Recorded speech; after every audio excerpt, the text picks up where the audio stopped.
Bonjour, bonjour et bienvenue à ce nouveau tutoriel sur votre plateforme 237 Network-Lab. Je suis Christian Kandium, consultant en infrastructure réseau et sécurité. Dans la suite de notre formation ou de notre tutoriel sur le type d'interface Palo Alto, nous allons voir aujourd'hui le type d'interface niveau 3 ou alors interface Layer 3. Parlant d'interface Layer 3, nous avons deux types d'interface Layer 3, à savoir une interface adressée de façon statiquement et une interface adressée de façon dynamiquement. Pour ce lab-là, pour cette implémentation-là, nous avons notre lab où nous avons une interface connectée à notre modem Internet qui, lui, recevra une adresse IP de façon dynamique et nous allons adresser ces deux autres interfaces de façon statique. Allons sur notre interface Palo Alto et voyons ce qu'il nous propose à faire.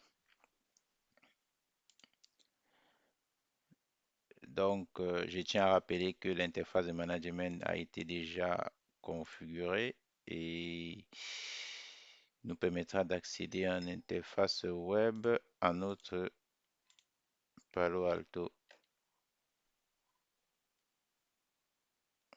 Ok, ça vient. Admin, test, 1, 2, 3. Ok.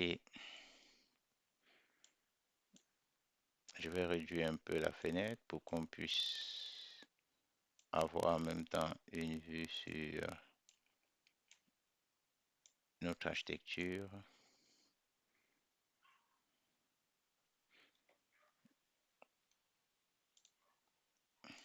OK. Donc, si vous vous souvenez bien, nous avons dit pour qu'une interface puisse être configurée, il faut qu'elle appartienne à une zone. Nous commençons par créer nos zones. Nous avons nos zones ici appelées outside qui traitera les interfaces de type niveau 3. Nous avons ici inside. Inside, nous mettons EM comme employé, EMP qui traitera du niveau 3. Nous mettons ici insight-press qui fera du niveau 3. OK. Nos trois interfaces, nos trois zones étant déclarées, nous allons aux interfaces. Interface 1 qui lui fera Internet par exemple, juste un nom, hein, qui interface, nous sommes sur le type d'interface.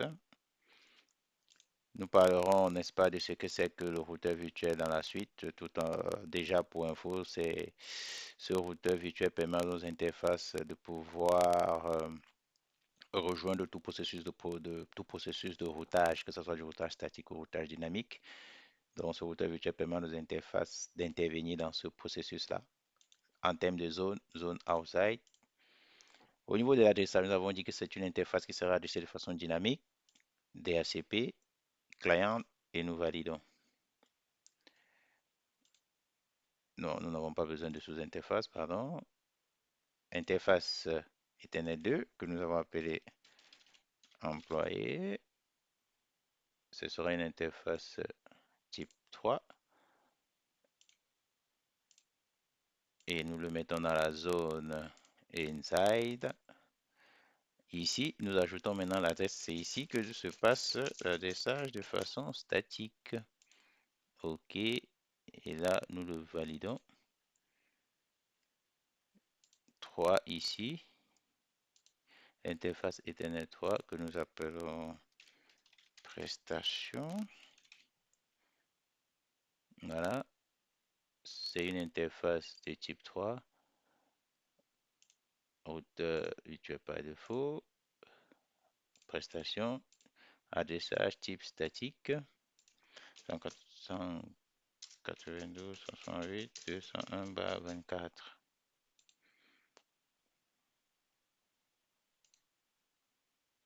OK. Vous voyez, ils appartiennent aux zones et c'est l'interface de type 3. OK. Laissez-moi configurer un processus de gestion des interfaces là qui me permettra de faire un test. OK, je mets par exemple ping profile, ou alors management, je mets ping, HTTPS, SSH. OK, ping, SSH, ping, OK. Ceci me permettra de faire un certain nombre de petits tests juste après. Vous n'êtes pas obligé de le faire. Je vais dans avancer. Protocole de gestion que nous avons défini. Nous validons là. Oui.